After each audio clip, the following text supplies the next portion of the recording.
आज हम एक बहुत ही खास फाइनेंशियल केस स्टडी देखने वाले हैं। ये कहानी है सुमित की, महज 19 साल का एक लड़का जो अपने पूरे परिवार का अकेला सहारा है। चलिए उसकी कहानी और उसके भविष्य के लिए बनाई गई स्ट्रैटेजीज को समझते हैं। आइए शुरुआत करते हैं सुमित के ही शब्दों से। ये एक लाइन ही काफी है उस भारी दबाव को महसूस करने के लिए जिसका वो हर रोज हर पल सामना कर रहा है। उसकी स्थिति को ठीक से समझने के लिए सबसे पहले ये देखना होगा कि इतनी कम उम्र में उसके कंधों पर कितनी और कैसी जिम्मेदारियां हैं। सोचिए, जिस उम्र में ज्यादातर लोग पढ़ाई या अपने करियर की शुरुआत के बारे में सोचते हैं, उस उम्र में सुमित एक फुल टाइम नौकरी कर रहा है। और सिर्फ नौकरी ही नहीं, अपने पूरे परिवार की फाइनेंशियल और इमोशनल हर तरह की जिम्मेदारी भी अकेले ही उठा रहा है।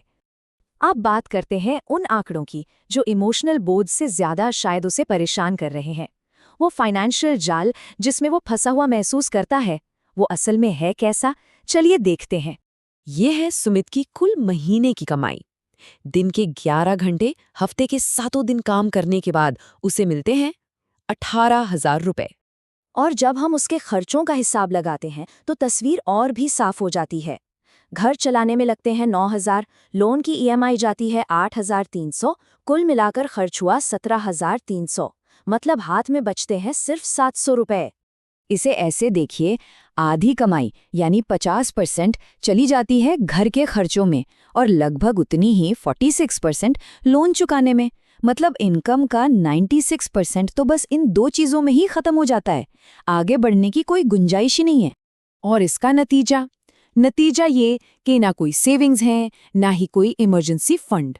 और जब भी घर में कोई बीमार पड़ता है या कोई अचानक जरूरत आन पड़ती है तो परिवार को रिश्तेदारों से और उधार लेने पर मजबूर होना पड़ता है। तो अब इन सब आंकड़ों को देखकर सवाल ये उठता है कि भाई इस सिचुएशन से बाहर निकलने का रास्ता क्या है? क्या कोई तरीका है भी? देखिए, मोटे तौर पर 2 ही रास्ते हो सकते हैं। या तो खर्चे कम किए जाएं या फिर इनकम बढ़ाई जाए। अब खर्चे कम करना तो मुमकिन ही नहीं है क्योंकि वो पहले से ही बिल्कुल बेसिक जरूरतों पर हो रहे हैं। तो फिर आगे बढ़ने का सिर्फ और सिर्फ एक ही तरीका बचता है, वो है इनकम बढ़ाना। तो इसी सोच के साथ मेंटोर अंकुर वारिकू ने एक एक्शन ओरिएंटेड 3 हिस्सों वाला प्लान सुझाया। आइए देखते हैं कि वो प्लान क्या है।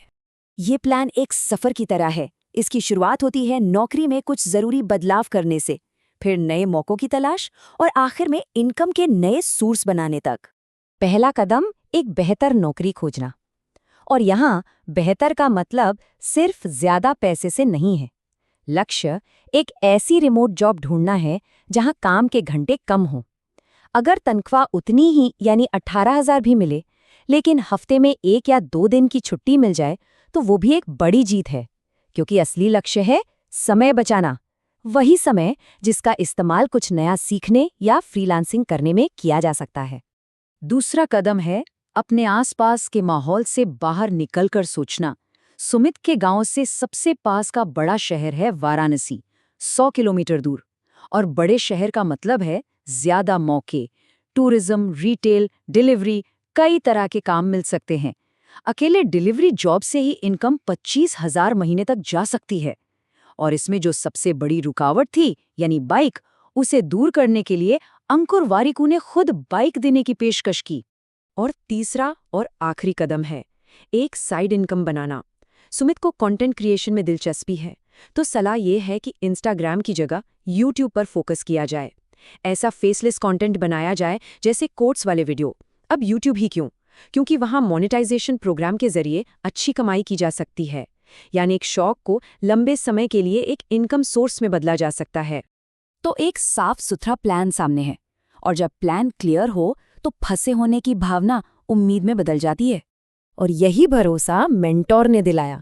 ये वादा एक बहुत बड़ी मोटिवेशन है कि अगर लगातार और सही दिशा में मेहनत की जाए तो 1 साल में जिंदगी पूरी तरह से बदल सकती है। तो इस पूरी कहानी से सबसे बड़ी सीख क्या मिलती है?